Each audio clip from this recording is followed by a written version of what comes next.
Doubts ले लेते हैं, बच्चों के डाउट्स थे। तो ये आपकी बुक का क्वेश्चन नंबर 19 है। क्वेश्चन में रीड कर देता हूँ। A trust fund has 30,000 that must be invested in two different types of bonds. The first bond pays 5% per year and the second bond pays 7% interest per year. Using matrix multiplication, determine how to divide 30,000 among the two types of bonds. ठीक है, अगर पहले ये मैंने मान लिया, question मैंने solve किया हुआ है कि लेट द अमाउंट 5% इंटरेस्ट पे मैंने x रुपए पे किए और 7% पर मैंने, अगर टोटल अमाउंट 30,000 है तो 30,000 माइनस एक्स हो जाएगा, क्योंकि 5% पे मैं एक्स रुपीज पे कर चुका हूँ, तो 7% पे कितना पे करूंगा 30,000 माइनस एक्स। तो देखिए मैट्रिक्स के हेल्प से कैसे करते हैं इस बात को समझेंगे।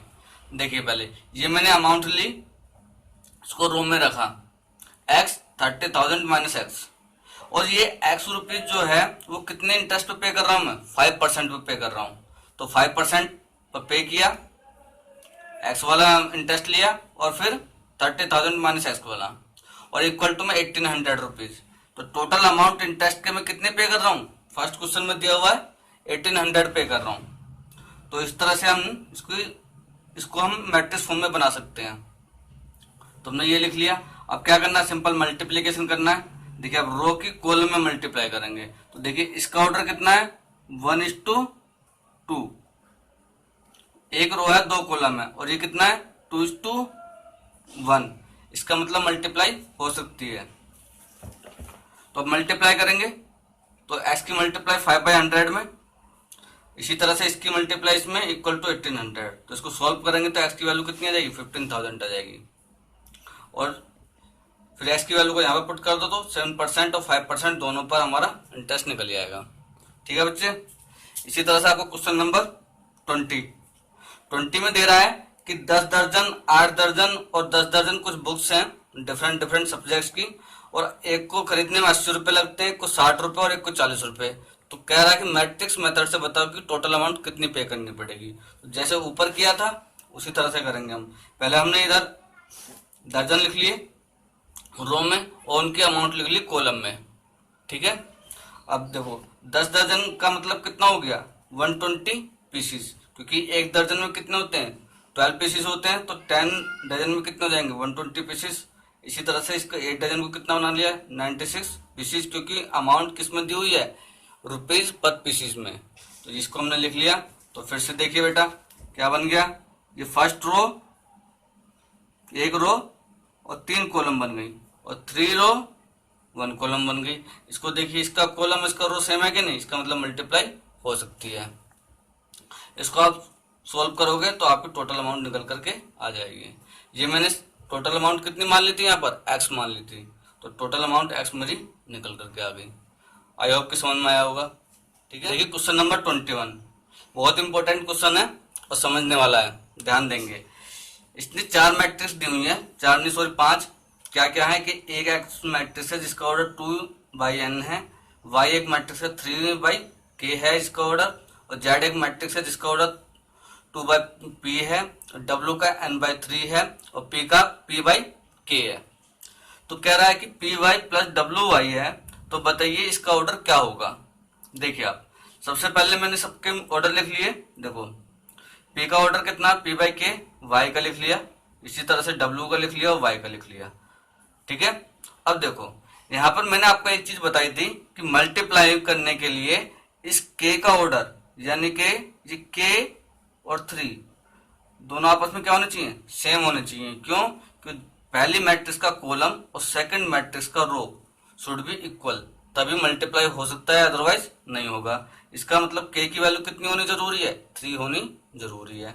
तो यहाँ पर देखिए आप, ये भी यहाँ पर देखो 3, इसका कॉलम कितना है 3, इसका रो कितना है 3, इसका मतलब ये मल्टीप्लाई हो जाएंगे ये तो। लेकिन जब मल्टीप्लाई करने के बाद में जो प्रोडक्ट मिलेगा, तो मैंने आपको बताया था कि ये दोनों आपस में क्या कर जाते हैं मर्ज कर जाते हैं। ठीक है ना, अगर ये मल्टीप्लाई होंगे तो k और 3 आपस में मर्ज कर जाएंगे, तो बाद में ऑर्डर कितना बचेगा p क्रॉस k का, और यहाँ पर ऑर्डर कितना बचेगा n क्रॉस k का। समझ में आया। अब देखिए आप फिर से अब क्या करना है, इनका मल्टीप्लीकेशन हो गया। अब इनका हमें एडिशन करना है। अब एडिशन करने के लिए क्या होना चाहिए, दोनों के ऑर्डर सेम होने चाहिए। दोनों मैट्रिक्स के ऑर्डर क्या होने चाहिए बच्चे, सेम होने चाहिए। तो यार देखो के तो के बराबर है, अगर ये आपस में ऐड होंगे तो पी को किसके बराबर होना पड़ेगा, एन के बराबर होना पड़ेगा। समझ में आई बात है, पी को किसके बराबर होना पड़ेगा, एन के बराबर होना पड़ेगा। और के इक्वल टू 3 हमने एक ऊपर से कंडीशन निकाल ली थी, यानी कि ऑप्शन ए आपका करेक्ट आंसर होगा, ऑप्शन ए। समझ में आया कि नहीं। फिर से देखो, ये मैट्रिक्स मैंने ले ली, ये लिख ली मैंने इनके ऑर्डर्स, दोनों का आपस में मल्टीप्लाई होने के लिए क्या होना चाहिए, इसका कॉलम इसका ऑर्डर सेम होना चाहिए। इसका मतलब के की वैल्यू कितनी होनी चाहिए, 3 होनी चाहिए, तभी मल्टीप्लाई हो सकता है। और यहाँ पर 3 और 3 ऑलरेडी है, कोई दिक्कत नहीं है। अब इनको जब मल्टीप्लाई करेंगे तो के और 3 आपस में मर्ज कर जाएंगे, तो ऑर्डर कितना, नया ऑर्डर जो होगा वो कितना बचेगा, पी क्रॉस के का बचेगा, और यहाँ पर एन क्रॉस के का बचेगा। अब दोनों आपको आपस में ऐड करने के लिए क्या होना चाहिए, दोनों के ऑर्डर सेम होने चाहिए। तो देखो के तो के बराबर है, अगर आपस में ऐड होंगे तो पी को एन के बराबर होना पड़ेगा। इसका मतलब पी बराबर कितना होगा, एन, और के बराबर कितने निकाली थी हमने कंडीशन, 3। समझ में आया। आगे देखते हैं 22, 7x माइनस 5z हमें गिवन है, एन इक्वल टू पी है। देखो किसी मैट्रिक्स में अगर किसी भी कांस्टेंट से मल्टीप्लाई कर दो तो उसके ऑर्डर में कोई चेंज नहीं होता है, ऑर्डर में कोई चेंज नहीं होता है, ठीक है, सिर्फ उसके एलिमेंट्स में चेंज होता है। यहाँ पर देखिए कितनी ऑर्डर है इसकी, 2 क्रॉस एन, 2 क्रॉस पी। अब देखो दोनों सब्ट्रैक्शन है, तो सब्ट्रैक्ट करने के लिए क्या होना चाहिए, दोनों के ऑर्डर सेम होने चाहिए। तो एन इक्वल टू पी हमें गिवन है, तो for the subtraction of order of 2 matrix must be same. तो इसका मतलब ऑर्डर क्या होना चाहिए, या तो एन इक्वल टू पी करोगे तो या तो ऑर्डर कितना होना चाहिए, 2 क्रॉस एन होना चाहिए, या फिर 2 क्रॉस पी होना चाहिए। आपके ऑप्शन में सिर्फ क्या है, 2 क्रॉस एन। हेलो स्टूडेंट्स, तो अब देखते हैं कुछ क्वेश्चन जो हमारे बोर्ड एग्जाम में आते हैं। जैसे ये आपकी बुक का क्वेश्चन है, if a matrix has 24 elements what are the possible orders it can have. तो जब भी इस तरह का क्वेश्चन आता है तो कैसे करते हैं, जो एलिमेंट्स दिए हैं उसके क्या कर लो, फैक्टराइज कर लो। जैसे 24 है मेरे पास में, 24 के फैक्टराइजेशन कर लीजिए। तो क्या क्या हो सकते हैं, देखो 6 4 जा कितने होते हैं बच्चे, 24 होते हैं। 4 6 जा भी कितने होते हैं, 24 होते हैं। 12 4 जा 24 होते हैं। और 2 इंटू 12 कितना होगा, ये भी 24 होगा। 24 इंटू 1 ये भी 24 होगा। 1 इंटू 24 ये भी 24 होगा। 3 इंटू 8 ये भी 24 होगा। और 8 इंटू 3 ये भी 24 होगा। यानी कि जितने पॉसिबल फैक्टर्स हो सकते हैं वही उसके पॉसिबल ऑर्डर्स हो सकते हैं। तो यानी कि अगर किसी मैट्रिक्स के अंदर 24 एलिमेंट्स हैं तो क्या क्या पॉसिबल ऑर्डर्स हो सकते हैं, ये सारे पॉसिबल ऑर्डर्स हो सकते हैं। ये आपके बोर्ड एग्जाम में 2 नंबर में क्वेश्चन आता है। और इसी तरह से देखिए आपकी बुक का क्वेश्चन है, ये काफी फेमिलियर क्वेश्चन है, ये आपके बोर्ड एग्जाम में आते हैं इस तरह के। तो कैसे करते हैं, देखो कंस्ट्रक्ट ए, क्वेश्चन है आपका, construct a 3/4 matrix whose elements are given by this one, aij equal to 1/2 mod of -3i plus j। अब ये i क्या होता है, ये i बताता है आपको रेंज ऑफ रो, यानी कि i की वैल्यू वहां तक वेरी करेगी जहां तक आपका रो है। जैसे रो यहाँ पर कितने बच्चे 3 है, तो i की वैल्यू 1 2 3, लेकिन पॉजिटिव इंटीजर वैल्यूज होती हैं। इसी तरह से जो j होगा वो रेंज ऑफ कॉलम बताएगा। तो कॉलम क्या है, 1 2 3 4।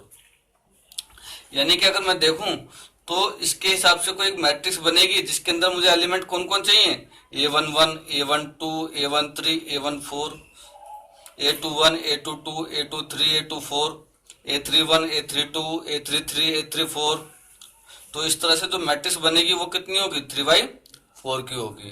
अब हमें सबकी वैल्यू निकालनी पड़ेगी, a11 की, a12 की, a13 की, सोन सभी की। तो देखिए निकालते हैं, मैंने निकाली हुई है, आपको समझाता हूँ। जैसे a11 है तो इसका मतलब क्या हुआ कि i की वैल्यू 1 हुई, j की वैल्यू 1 हुई। तो जिस जहां पर क्वेश्चन में देखिए जहां पर i है और जहां पर j है आप उसको पुट कर दीजिए। तो 1/2 -3 इंटू 1 प्लस 1, तो आप इसको सॉल्व करेंगे तो आंसर कितना आ जाएगा, 1। इसी तरह से a12 में हम देखेंगे तो i की वैल्यू 1 पुट कीजिए और j की वैल्यू 2 पुट कीजिए।